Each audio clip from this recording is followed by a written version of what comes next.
Good morning. It's Thursday, May 30th. And on Tuesday, they wrapped up the first phase of the Trump trial, where his defense attorneys spoke for 3 hours in defense of Donald Trump's action. The prosecutors spoke for 5 hours in their task of attempting to convict Donald Trump on 34 different charges. Now, these charges are not major in a sense that there's jail time definitely assigned to that. But they could keep Donald Trump from running for president. I don't know what's going to happen with the jury now. This case is in the hands of the jury.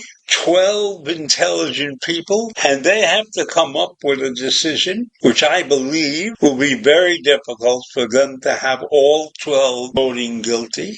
We'll see. We'll see. At least we got to this stage, and it only took 6 weeks. And I know that everybody in this country, or most everybody in this country, will be anxious to hear what the jury comes up with.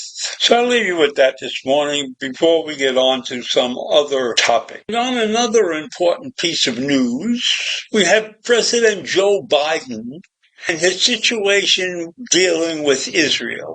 Biden is not altering his policy toward Israel following the recent Israeli strike that killed more than 45 people at a displacement camp in Rafah.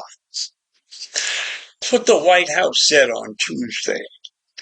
There was much international outrage over the strike. Now, we know that Israel is capable of possibly stopping and waiting more. They recognize that they made a mistake in this strike, but that doesn't matter. They are at war. And in the view of the United States, that attack did not cross a red line that would have affected the U.S. support. Well, the U.S., and I don't know who the people are that are making these decisions, but Biden is standing by it and saying that this did not cross the red line. This killing of the 45 people at the camp was a disastrous event. But it wasn't as outrageous as the international community believes. After all, we have to look at this. This is a war. Israel is at war for their survival, surrounded by enemies on all sides. They cannot take it easy, as many would like, because Hamas is not giving it in. Every time there's a peace truce, Hamas takes advantage of that situation. And so when we look at this, I believe that there are many in the world who are not looking at this as a war. They are looking at this as with hatred toward the Jew. And so we cannot take everything that has been proposed and thrown at the Jews in a true situation. We cannot believe that everything that is being said about this situation comes from a fair view. I can't help it, but I believe that much of the world is anti-Semitic, and much of the world is biased against the Jew. So I am very happy that President Joe Biden is not altering his policy towards Israel following this deadly strike that killed the 45 people. While everybody agrees that that event was heartbreaking, that's war. Things like that happen in war. And so John Kirby, the U.S. National Council spokesperson, said we have no policy changes to speak to. The Israelis are going going to investigate it. And we're taking great interest in what they find in that investigation. But the deed was done, and it's war. So it's declared. This particular incident is the clearest indication Biden has not reached the point where he would consider suspending arms shipments or other aid to Israel. And he said in an interview earlier this month that he wouldn't allow certain U.S. weapons to be used as in a major offensive in Rafah. So let's put this into perspective. This is a war. This is Israel fighting for its life. And Israeli tanks were seen in central Rafah on Tuesday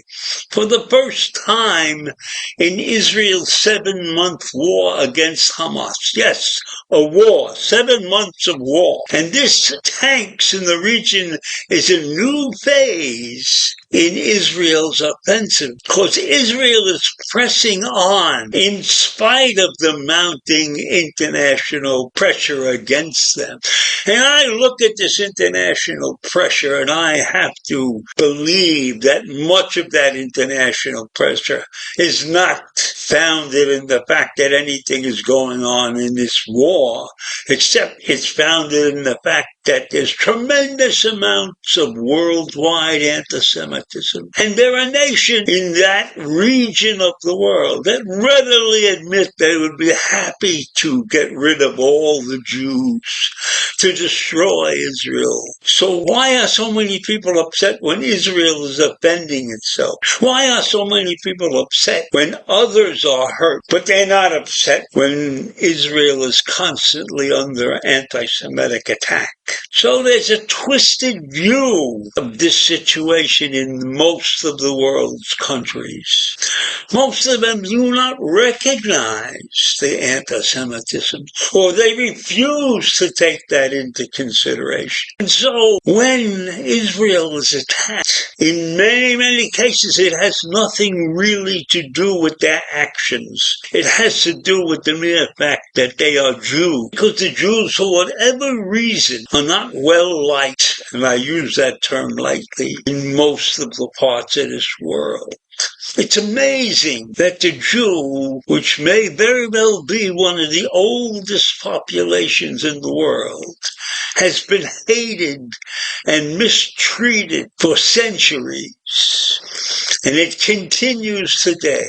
When we have reached supposedly an age of enlightenment, anti-Semitism is still on the rise. And now I have to take with it more than a grain of salt that anything that is proposed against Israel and opposed against the Jews in the world is nothing more than a reaction to the anti-Semitism that exists.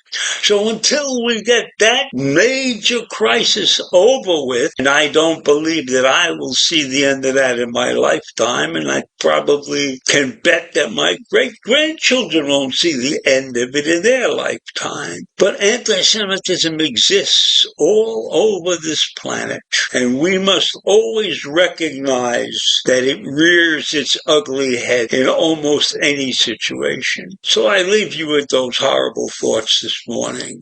Have a great day. Bye.